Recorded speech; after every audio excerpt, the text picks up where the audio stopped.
Assalamualaikum warahmatullahi wabarakatuh. Nama saya Muhammad Irfanul Hasan dari kelas 2A Prodi Ekonomi Syariah Fakultas Ekonomi dan Bisnis Islam. Saya ingin mengulas sedikit tentang video yang sudah diupload oleh Dr. Abdul Wadud Nafis LC MEI tentang pendapatan nasional. Definisi dari pendapatan nasional adalah nilai total output akhir suatu negara dari semua barang dan jasa yang diproduksi dalam satu tahun. Artinya pendapat yang dinamakan dengan pendapatan nasional adalah nilai akhir, nilai total semua barang dan jasa yang sudah diproduksi dalam satu tahun. Katakanlah awal dari tahun itu dihitung dari tanggal 16 Januari. Nah, maka di akhir tahunnya artinya akhir dari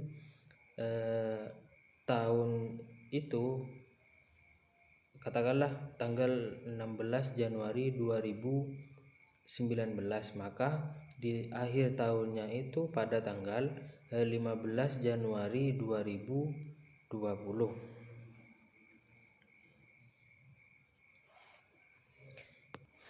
Yang dinamakan dengan pendapatan nasional itu total akhir atau output akhir dari suatu negara dalam kurun waktu satu tahun.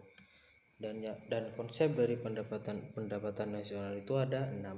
Yang pertama, produk domestik bruto dalam kurung GDP, terus produk nasional bruto dalam kurung GDP, produk nasional neto dalam kurung NNP, pendapatan nasional neto dalam kurung NNI, pendapatan perorangan dalam kurung PI, terus pendapatan yang siap dibelanjakan. Dari keenam ini adalah konsep-konsep dari pendapatan nasional. Konsep dari pendapatan nasional yang pertama yaitu produk domestik bruto, dikatakan juga sebagai gross domestic product, artinya merupakan jumlah produk baik barang maupun jasa yang dihasilkan oleh unit-unit produksi di dalam batas wilayah suatu negara atau domestik selama satu tahun. Artinya yang disebut dengan GDP ataupun produk domestik bruto ialah hasil produksi, jumlah produksi yang dihasilkan selama satu tahun, baik itu berupa barang ataupun jasa yang dihasilkan oleh unit-unit produksi dalam satu tahun. Artinya yang dimaksud dengan GDP di sini adalah hasil produksi selama satu tahun,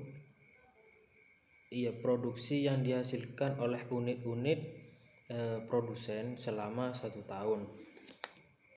GDP ini memiliki rumus sebagai berikut: pendapatan masyarakat atau dalam negeri, pendapatan masyarakat dalam negeri atau pribumi, dan pendapatan asing luar negeri. Rumusnya yaitu DN ditambah LN, artinya pendapatan masyarakat dalam negeri ditambah dengan pendapatan asing ataupun pendapatan dari luar negeri. Terus yang kedua tentang produk nasional bruto, GNP. Produk nasional bruto ini disebut juga dengan gross national product.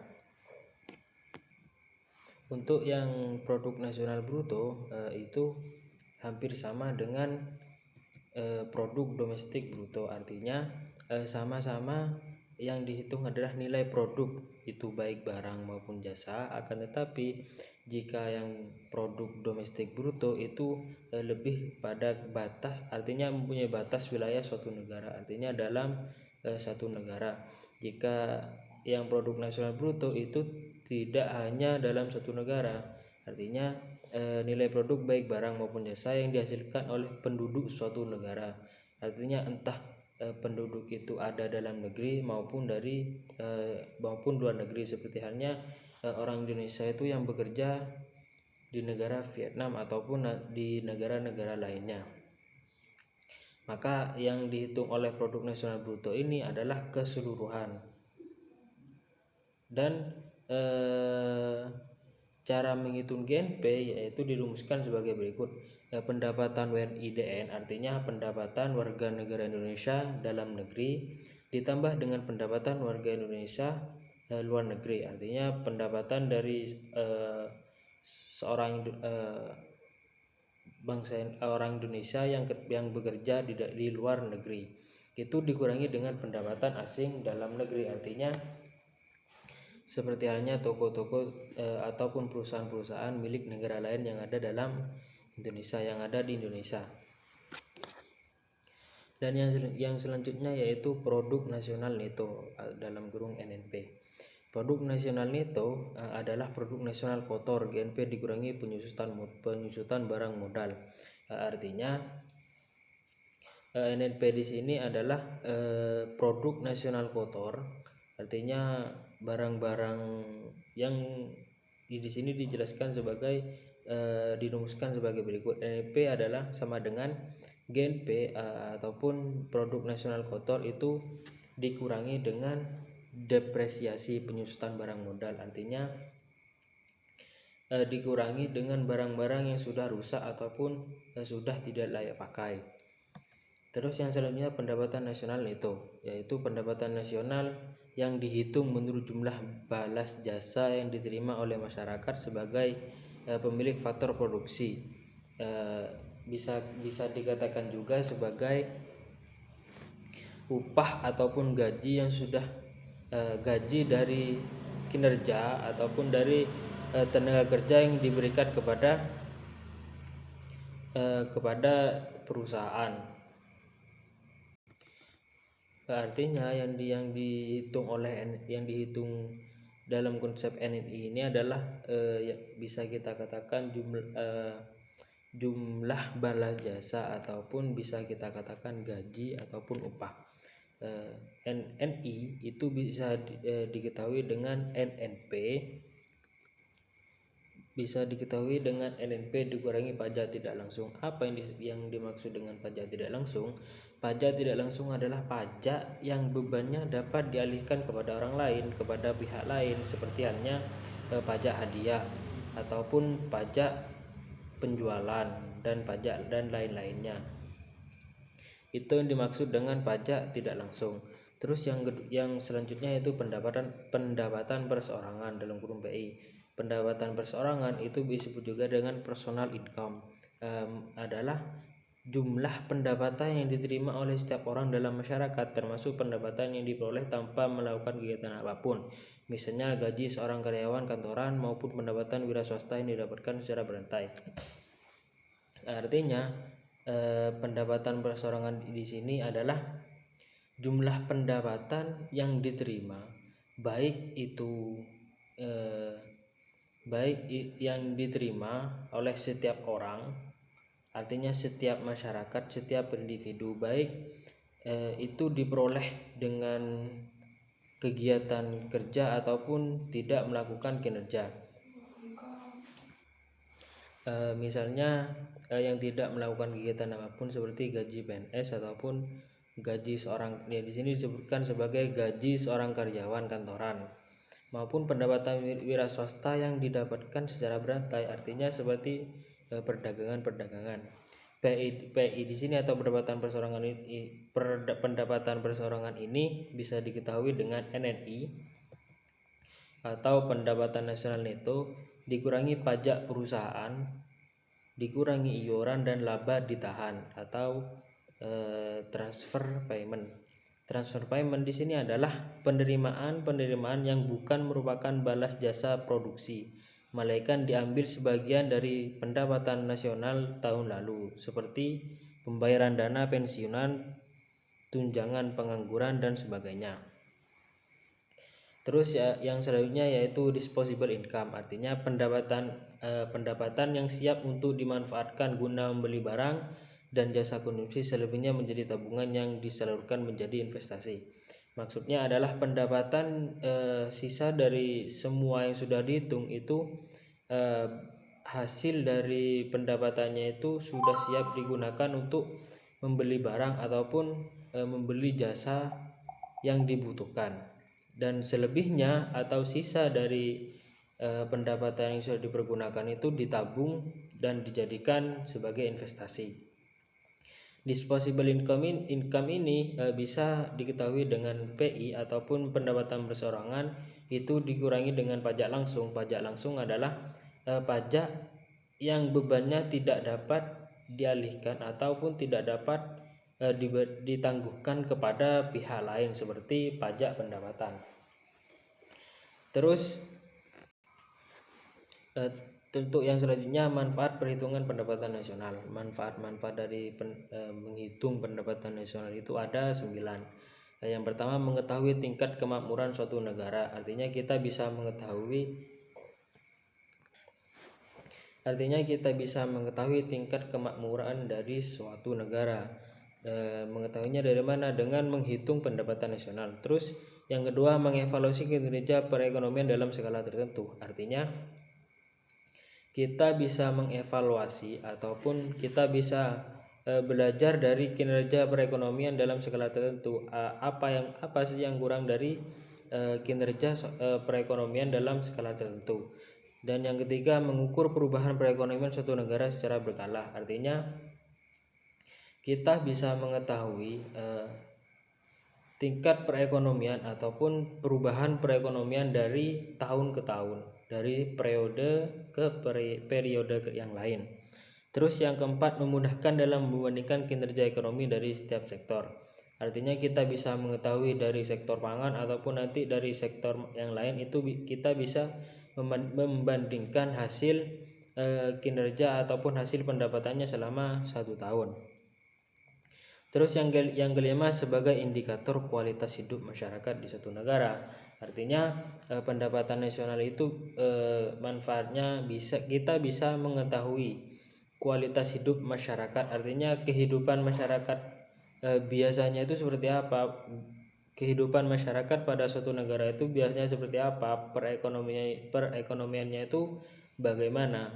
Terus yang keenam, sebagai indikator perbandingan kinerja antar negara. Artinya kita bisa mengetahui pendapatan nasional dari setiap negara itu bagaimana. Dari situ kita bisa membandingkan kinerja ataupun pekerjaan-pekerjaan yang dilakukan selama setahun. Kita bisa mengetahuinya dari menghitung pendapatan nasional. Kita bisa membandingkan ataupun melihat dari negara-negara tertentu. Terus sebagai indikator perbandingan kualitas standar hidup antar negara. Terus yang ke-8, sebagai indikator dan perbandingan tingkat pertumbuhan ekonomi dari waktu ke waktu. Itu hampir sama dengan yang ketiga. Artinya kita bisa mengetahui perbandingan tingkat pertumbuhan ekonomi dari waktu ke waktu. Seperti halnya di tahun 2019 pendapatan nasional itu berupa senilai 5.000, dan di 2020 pendapatan nasionalnya itu meningkat senilai 6.000 ataupun nanti sampai 10.000. Bahkan ada yang berkurang seperti ketika tahun 2019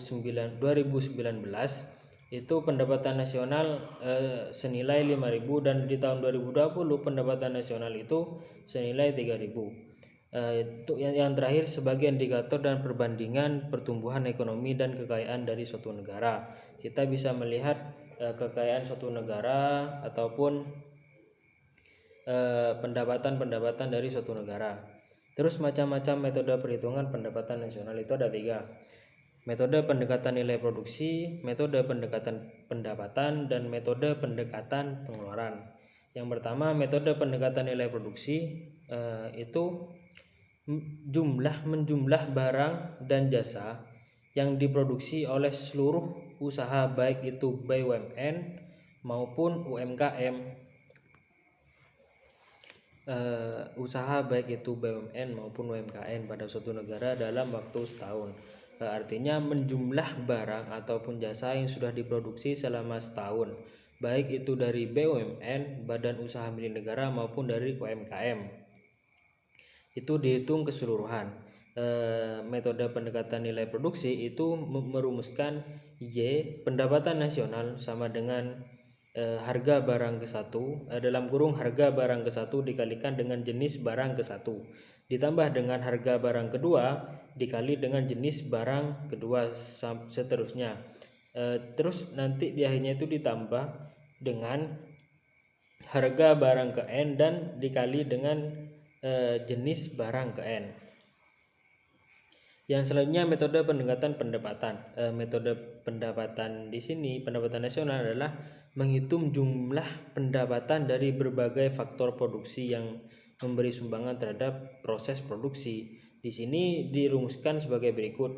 Y ataupun pendapatan nasional sama dengan wage ataupun upah dan gaji ditambah dengan rent ataupun di sini diartikan sebagai sewa, bisa biaya sewa tanah, gedung dan harga tetap lainnya. Terus ditambah dengan interest atau bunga dan ditambah dengan profit atau keuntungan. Untuk yang selanjutnya metode pendekatan pengeluaran. Metode pendekatan pengeluaran adalah menjumlahkan semua pengeluaran dari rumah tangga, perusahaan, pemerintah dan masyarakat pada periode tertentu. Artinya metode ini menjumlah keseluruhan dari pengeluaran baik itu dari rumah tangga konsumen maupun dari perusahaan rumah tangga produsen, pemerintah dan masyarakat pada periode tertentu. Artinya pada periode-periode yang sudah ditentukan. Seperti katakanlah dalam 1 tahun yang dihitung adalah pengeluaran dari setiap rumah tangga ataupun dari setiap elemen, bisa kita katakan rumah tangga, perusahaan, pemerintah dan masyarakat dan sebagainya.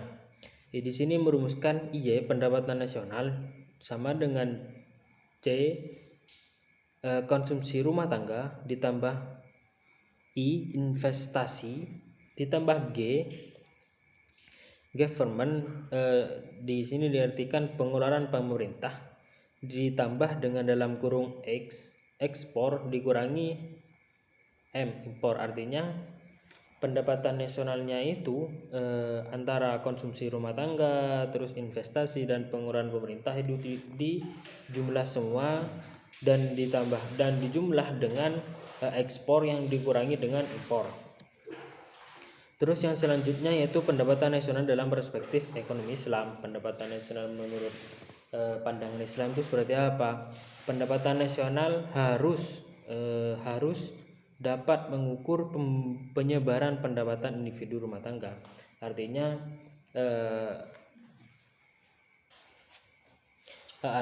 pendapatan nasional itu harus sampai dalam perdesaan ataupun rumah-rumah tangga yang tidak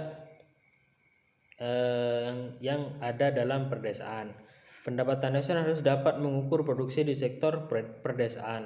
Terus yang ketiga, pendapatan nasional harus dapat mengukur kesejahteraan ekonomi Islam. Dan yang selanjutnya, penghitungan pendapatan nasional sebagai ukuran dari kesejahteraan sosial Islam melalui pendugaan nilai santunan antar saudara dan sedekah. Artinya pendapatan nasional itu harus dihitung dengan sedekah, dihitung keseluruhannya dengan uang yang sudah disedekahkan. Tujuannya dari keempat ini untuk menghitung pendapatan yang tetap, yang tepat. Untuk yang selanjutnya sumber-sumber pendapatan nasional ekonomi Islam itu ada 9. Yang pertama ghanimah, dan yang kedua sedekah, yang ketiga infak, yang keempat zakat, yang kelima usr, dan yang keenam jizyah, dan yang ketujuh kharaj, yang kedelapan pajak tambang dan harta karun, untuk yang 9 wakaf. Mungkin hanya itu yang bisa kami sampaikan, kurang lebihnya kami mohon maaf. Wallahul muwaffiq ila aqwamit thoriq. Assalamualaikum warahmatullahi wabarakatuh.